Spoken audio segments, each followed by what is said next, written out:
오늘 성경 맥잡기 40번째 시간이고요. 사사기 오늘 첫 시간 할 것입니다. 근데 미리 말씀을 좀 드리면 12월 25일 성탄절 다가오는데 칸타타 준비해야 된다고 저에게 조금만 줄여달라고 제안이 들어와서 하여튼 하는 데까지 해보도록 하겠습니다. 15분 딱 되면 딱 끝나도록 하겠습니다. 하여튼 오늘 사사기 진행해 보도록 하겠습니다. 사사기를 읽을 때 특별히 사사기를 읽으면서 사사라는 말이 도대체 무슨 말일까 그런 궁금한 생각들을 가져보지 않으셨습니까? 사실 사사라고 하는 말의 의미가 무엇인지를 알아야 사사기를 쉽게 읽어낼 수가 있는 거예요. 제목에 나와 있는 사사라는 뜻도 제대로 모르고 성경을 읽는다고 하는 것 사실 쉽지 않거든요. 그러니까 그 의미를 제대로 파악하고 읽으면 훨씬 더 의미가 있다고 하는 것입니다. 거기 자료집에도 써놨습니다만 사사의 앞에는 선비사자예요. 그리고 뒤에는 한문으로 써서 죄송합니다. 이게 이제 스승사자입니다. 스승사자. 그러니까 선비는 글줄이나 깨쳤고 지식적인 사람이라고 하는 것이고, 그리고 후진들이 따를 만한 존재, 스승이다. 이런 의미를 가지고 있어서 우리는 사사라고 이렇게 이름을 하게 된 것이죠. 사사들에 대한 이야기다. 이게 이제 사사기인 것입니다. 근데 이 사사라는 말은 한문인데 우리나라에서 성경을 번역하면서 그 시대만 해도 복음이 들어왔을 때만 해도 한문 문화권이었거든요. 그러다 보니까 원어로는 다른 말이 있었는데 이것을 우리는 어떻게 번역할 것인가 하다가 사사라는 말을 가지고 사사기 책 이름을 썼는데 이 말은 도대체 어디서 왔느냐. 거기 이제 동그라미 1번에 이렇게 제가 써놨습니다. 옛날 중국에서는 법령과 형벌을 맡아보던 재판관을 지칭할 때 사사라고 그랬습니다. 그러니까 사사기 읽어보니까 우리는 어떻게 쉽게 이 사사라는 말을 번역하면서 이 읽는 독자들에게 알릴 것인가 하다가 보니까 중국말에 사사라는 말이 있으니 이게 가장 쉽게 읽히겠구나. 그래서 그것을 따온 것입니다. 따온 것입니다. 그런데 천주교하고 우리 개신교하고 어느 해인가 성경을 공동으로, 그 당시만 해도 천주교는 제대로 된 성경이 없었어요. 그러다 보니까 성경을 공동으로 같이 번역을 했는데 그 성경을 공동 번역이라고 합니다. 이 공동 번역에서는 이 사사기라고 하는 말을 번역을 하면서 이렇게 번역을 했어요. 한문을 써서 죄송합니다.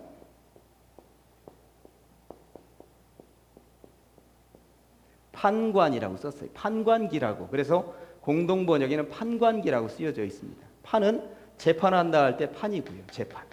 관은 관궁, 관직 뭐 이런 사람들이니까 재판하는 관직에 있는 사람이다. 이렇게 굳이 이제 판관기라고 번역을 좀 하기도 해놨습니다만 그 이후에 쉽게 번역하는 성경들이 많이 나왔는데 그 번역들에는 대부분 다 사사기라고 명명했다고 하는 거 참고적으로 알고 계시면 되겠습니다. 사사 무슨 뜻인지는 이제 머릿속에 왔을 텐데 그럼에도 불구하고 원어적으로 한번 보도록 하겠습니다. 동그라미 2번에 히브리어로는 쇼프팀이라고 하는 말인데 다스리다는 의미를 담고 있는 거죠. 그러니까 이 쇼프팀을 우리가 어떻게 번역할 것인가, 어떻게 해석할 것인가 하다가 사사라는 말로 번역하면 딱 맞겠구나 해서 사사라고 번역이 되었다고 하는 것입니다. 원래 의미는 쇼페트에서 온 말인데 재판관보다는 광범위한 의미의 히브리어 용어라고 보시면 틀림이 없겠습니다.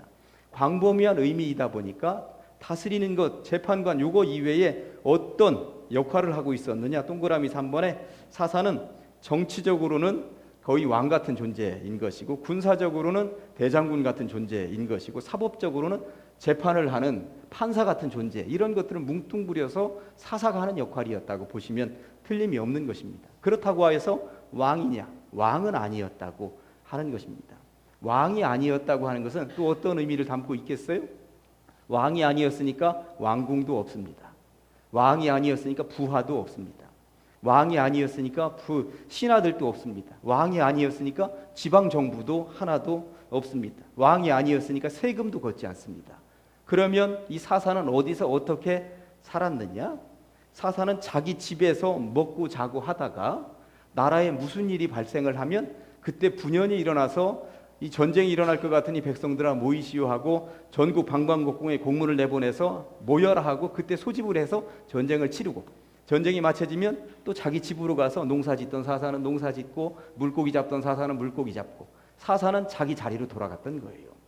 그러니까 이 사사 시대에는 왕궁도 부하도 세금도 뭐 군사도 다 필요가 없는 시대였다고 보시면 틀림이 없는 것입니다. 그래서 동그라미 4번에 제가 이런 이야기를 써놨습니다. 사사는 부르신 후부터 죽을 때까지 사역이 이어졌지만 왕이 아님으로 자녀에게 세습도 되지 않았다. 사사기에는 12명의 사사가 등장을 하는데 단 한 명도 아버지를 이어받아서 사사가 된 사람은 한 명도 없습니다. 그러니까 그때그때 하나님이 필요로 한 사람들을 세우셔서 사사로 일할 수 있도록 만들어내셨다고 하는 것입니다. 요즘 말로 하면 과연 우리나라로 얘기를 하면 어떻게 가장 쉽게 이 사사를 해석할 수 있을까? 한 마을의 추장 정도? 마을의 추장이라고 하기에는 너무 작아 보이니까 한 나라의 추장 정도? 추장이 월급 받았다는 이야기 들어보셨어요? 추장이 어느 그 지어주는 공간에 살았다는 이야기 들어보셨어요? 그런 거 아니잖아요. 그러니까 사사는 전혀 월급도 없이 그냥 자기 역할을 하면서 나라에 무슨 일이 있을 때 분연이 일어나서 통치하는 그런 역할을, 다스리는 역할을 했다고 보시면 틀림이 없습니다. 이 사사가 어떤 의미를 담고 있는지 그런 식으로 사사라고 하는 개념을 머릿속에다 집어넣고 사사기를 읽으면 사사기는 쉽게 다가올 수 있으실 줄로 믿습니다. 예. 이제 사사기에는 또 12명의 사사가 등장을 하고 있어요. 거기 제가 표로 만들어 놨습니다만 이 사사들의 이야기는 아무래도 제가 다음 주에 그 밑줄 쳐놓은 사사들이 중요한 사사들이거든요. 다음 주에 조금씩 언급을 하면서 이 사사들을 통해서 우리가 배울 교훈은 무엇인지 살펴보려고 합니다. 그리고 밑줄 쳐놓지 않은 그냥 술술술 지나가는 사사를 통해서는 또 어떤 일들이 있었는지 그것도 좀 살펴보면서 그 다음 주에 이 부분을 살펴보도록 하겠습니다. 자, 그렇다면 이제 동그라미 3번으로 넘어가서 여호수아 이후에 사사가 등장할 때 이 사사가 등장하는 이스라엘 민족의 분위기, 배경 이러한 것들은 어떤 것들이 있는지, 어떤 배경에 사사가 등장을 하게 되었는지 그러한 것들을 지금부터 살펴보도록 하겠습니다. 여러분들 성경책 여호수아 24장 방송실 자막 나오죠?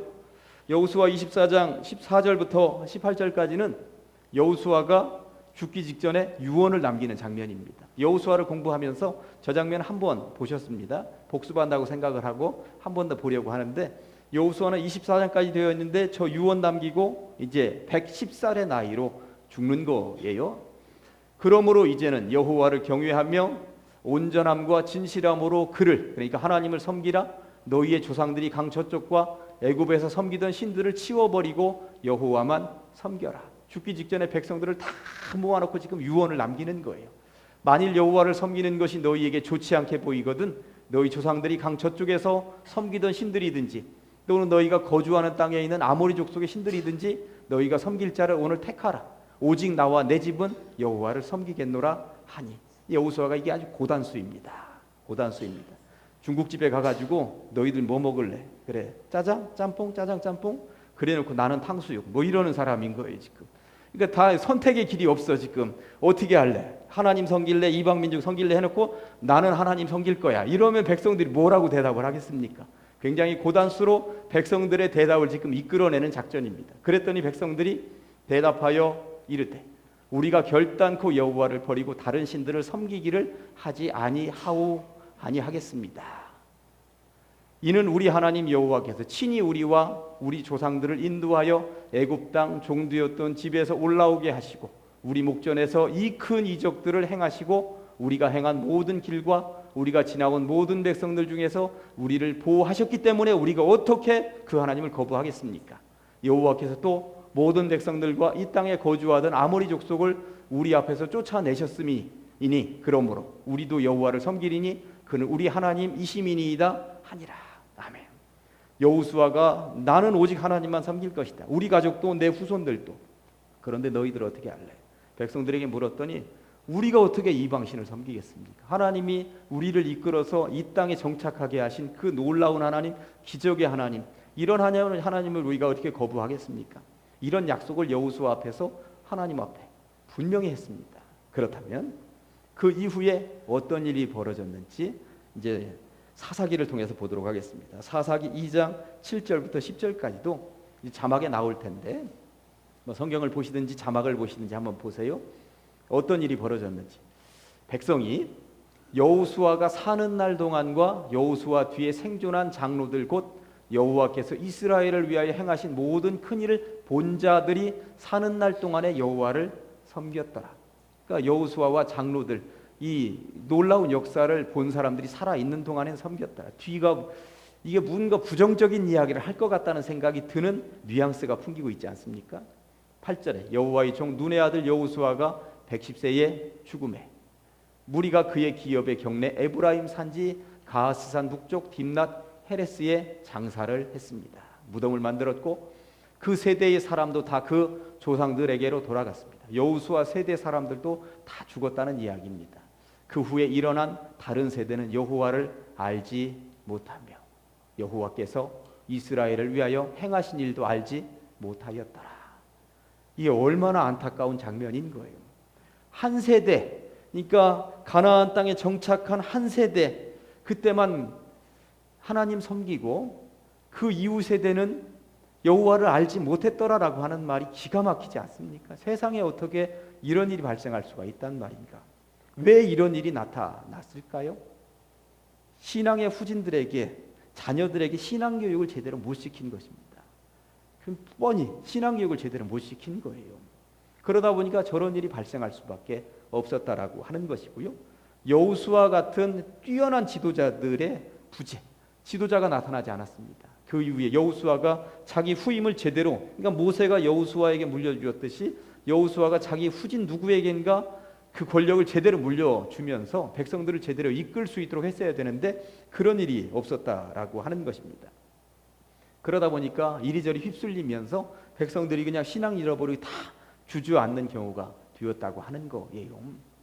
그러면서 다음 주에 사사들을 한 번씩 이제 세밀하게 살펴보겠습니다만, 사사로 등장하는 사람들도 보니까 이게 특출난 사람들이 많이 등장하는 게 아니라 세상 사람들이 볼 때에는 별거 아닌 사람들이 사사로 등장을 합니다.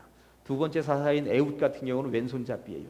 당시에 왼손잡이는 죄송합니다만 사람 취급을 안 하던 시대예요. 당시에는. 오늘날은 아니니까 지금 왼손잡이는 너무 억울해하지 마세요. 당시는 그랬다는 거예요. 두 번째 사사가 왼손잡이였어요. 그 왼손잡이가 칼을 왼손에다 들고 다 나를 따르라 하는데 이게 그리고 드보라는 여자였습니다. 당시에 여성 지도자가 어떤 역할을 했겠는가 한번 생각을 해보세요. 드보라 같은 경우는 혼자 나서지 못하니까 옆에 다른 남자 한 명 데리고 다니면서 일을 합니다. 그러니까 여성들의 말이 잘 먹히지 않던 시대였다라고 하는 것이죠. 이 입다는 이 엄마가 그 기생이었고요. 그리고 깡패였습니다. 깡패 집단의 우두머리였습니다. 그런 사람이 나와서 백성들아 나를 따르라 하니 이게 잘 사람들이 안 먹히는 거예요. 이 삼손은 얼마나 막무가내 망난이었는지 여러분들 얘기하지 않아도 아시겠죠? 그러다 보니까 이 백성들을 신앙으로 올곧게 이끄는 안내자 역할을 하는 지도자들이 나오지 않던 시대가 사사시대였구나 하는 것을 알 수가 있습니다. 그 내용은 심도 있게 다음 주에 더 살펴보도록 하겠습니다. 네 번째 꼭지가 사사기에는 굉장히 중요합니다. 이거 놓치시면 안 되는데, 사사기에는 4개의 사이클이 흘러가고 있습니다. 사사기를 읽을 때는 이 4개의 사이클대로 성경이 흐르고 있구나라고 하는 것을 머릿속에다 염두에 두고 읽으시면 사사기가 쉽게 읽히죠. 오늘 이제 사사기 3장 7절부터 11절까지를 본문으로 읽으셨습니다만 다시 한 번 더 자막으로 나올 테니까 한 번 더 보도록 하겠습니다. 4개의 사이클이 어떻게 흐르는지 한 2, 3년 전에 사사기를 설교하면서 한번 언급했던 기억은 납니다만 제발 비옥기는 잊어버리셨기를, 그래서 오늘 아주 신선하게 배우는 것처럼 배워가시기를. 첫 번째는 이스라엘 자손이 여호와의 목전에 어떻게 악을 행하여. 첫 번째 사이클은 죄악입니다. 범죄라고도 하는 거죠. 범죄. 여호와의 목전에 악을 행했다라고 그랬으니까 세상적인 범죄들이 아니라 하나님께 대한 범죄라고 하는 것입니다.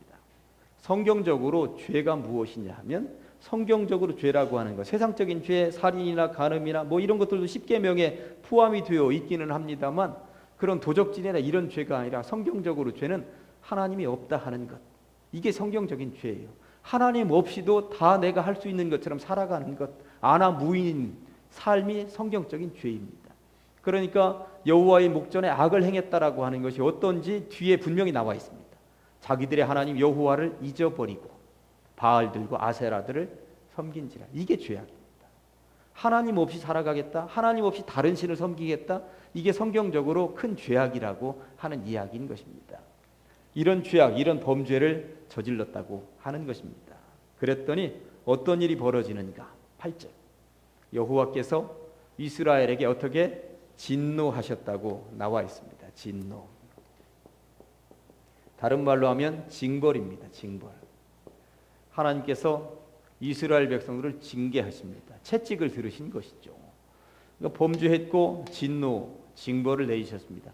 진노하셔서 징벌을 내리시는데 어떤 방법으로 진노하셔서 징벌을 내리시냐면 그들을 메소포타미아 왕 구산 리사다임의 손에 파셨으므로 이스라엘 자손이 구산 리사다임을 8년 동안 섬겼더니, 8년 동안 섬겼더니라고 하는 말은 8년 동안 식민지 생활했더니, 8년 동안 거기다 조공을 바쳤더니 그렇게 8년을 그렇게 살았다는 이야기인 것입니다. 그런데 이 8년이라고 하는 말이 의미하는 것은 8년 동안 그렇게 조공을 바치고 식민지 생활을 하면서도 지금 자기들이 왜 이 모양으로 식민지 생활을 하고 있는지도 전혀 모르고 있었더니, 돼지가 돼지우리에서 그 더러운 곳에 뒹굴면서도 돼지가 왜 거기서 뒹구는지 스스로는 모르는 것처럼 이스라엘 백성들이 그 모양으로 살고 있었더니 그 말입니다.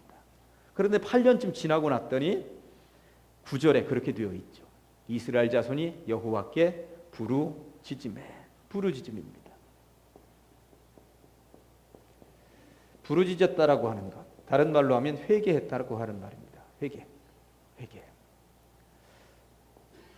일이 살다 보니까 이것은 아니구나.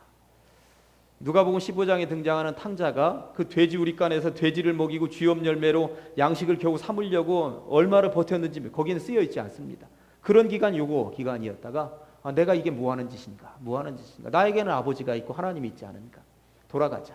그랬다는 것입니다. 회개 절차. 사람들이 범죄하고 하나님의 징벌을 받은 이후에 회개의 절차를 겪는 경우들이 분명히 있습니다. 그랬더니 부르짖었더니 어떤 일이 벌어졌는가? 9절을 다시 한 번 더 앞부분부터 읽습니다. 이스라엘 자손이 여호와께 부르짖음에 여호와께서 이스라엘 자손을 위하여 한 구원자를 세우셨습니다. 구원자는 당연히 사사입니다. 사사.